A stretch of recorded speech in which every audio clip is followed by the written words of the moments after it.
আসসালামু আলাইকুম মাই ভিউয়ার্স, আমি শাহিদা আরেকটি নতুন ভিডিও নিয়ে আপনাদের সামনে হাজির হয়ে গেলাম। আশা করি আপনারা সকলেই ভালো আছেন। আলহামদুলিল্লাহ, আমরাও বেশ ভালো আছি। গত পর্বে আমি আপনাদের সাথে শেয়ার করেছিলাম কিভাবে তাল থেকে তালের পাল্প সংগ্রহ করতে হয় এবং তা সংরক্ষণ করতে হয়। আজকের ভিডিওতে আমি সেই পাল্প দিয়ে কিভাবে নরম তুলতুলে এবং বাহিরে ক্রিস্পি তালের বড়া অথবা তালের পিঠা বানানো যায় সেই রেসিপি দেখাবো। আশা করি আমার রেসিপিটি ফলো করলে আপনারাও এরকম সুন্দর মুচমুচে তালের বড়া বানাতে পারবেন। তো থাকুন আমাদের সাথেই।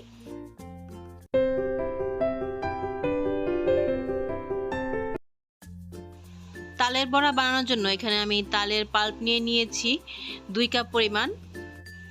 এখানে ময়দা নিয়ে নিয়েছি 2 কাপ পরিমাণ। এখানে নিয়েছি শুকনো চালের গুঁড়া 2 কাপ পরিমাণ। চিনি নিয়েছি 1 কাপ অথবা পরিমাণ মতো।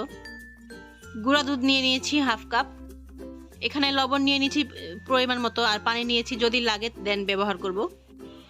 এখন আমি একটা বড় বোল অথবা গামলার মধ্যে সবগুলো শুকনো উপকরণ একসাথে নিয়ে নিচ্ছি।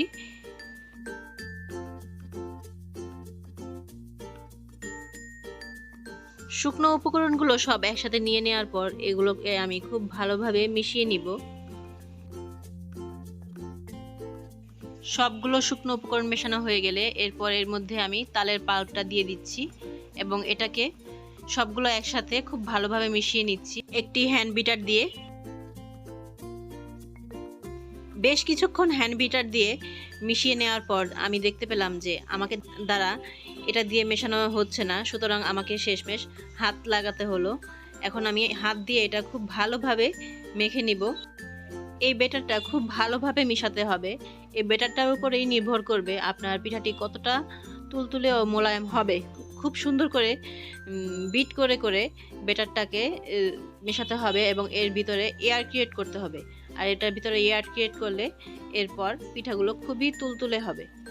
আমার ব্যাটারটা করা হয়ে গেছে, দেখুন এর ঘনত্বটা ঠিক এরকম হবে। আমি এখানে যতটুকু তালের পাল্প নিয়েছিলাম তা দিয়েই আমার ব্যাটারটা খুবই সুন্দর পারফেক্ট হয়ে গেছে। এর জন্য আমাকে আর কোনো পানি ব্যবহার করতে হয়নি। এখন আমি এই মিশ্রণটাকে 1 ঘন্টার জন্য রেস্টে রেখে দিব।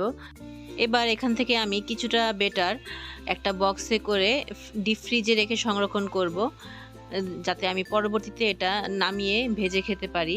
আর বাকিটা দিয়ে আজ আমি পিঠা বানিয়ে আপনাদেরকে দেখাবো। যেহেতু আমি এই ব্যাটারটা শুকনো চালের গুঁড়ি দিয়ে বানিয়েছিলাম, তাই এটাকে আমার বেশ কিছুক্ষণ রেস্টে রেখে দিতে হবে যাতে চালটা ভালো মতো নরম হয়ে যেতে পারে, মানে চালের গুঁড়াটা।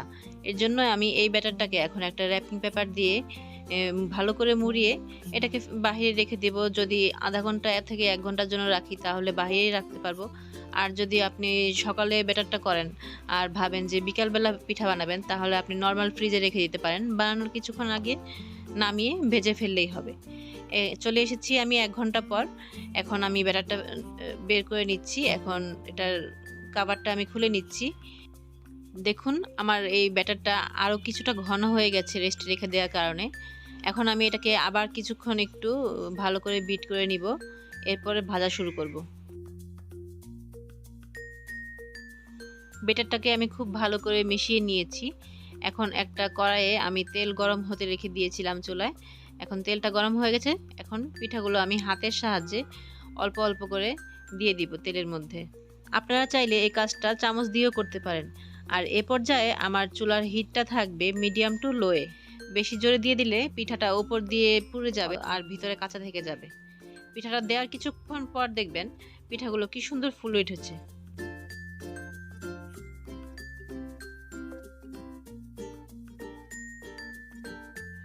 আমি একটা একটা করে বেশ কিছু পিঠা তেলের মধ্যে দিয়ে দিলাম। এখন আমি কিছুক্ষণের জন্য অপেক্ষা করব।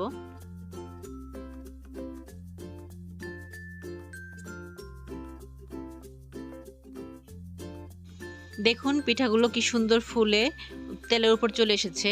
এখন আমি একটা কাঁটা চামচের সাহায্যে পিঠাগুলো উল্টে পাল্টে লাল লাল অথবা কাঙ্ক্ষিত কালার হওয়ার আগ পর্যন্ত ভেজে নিব।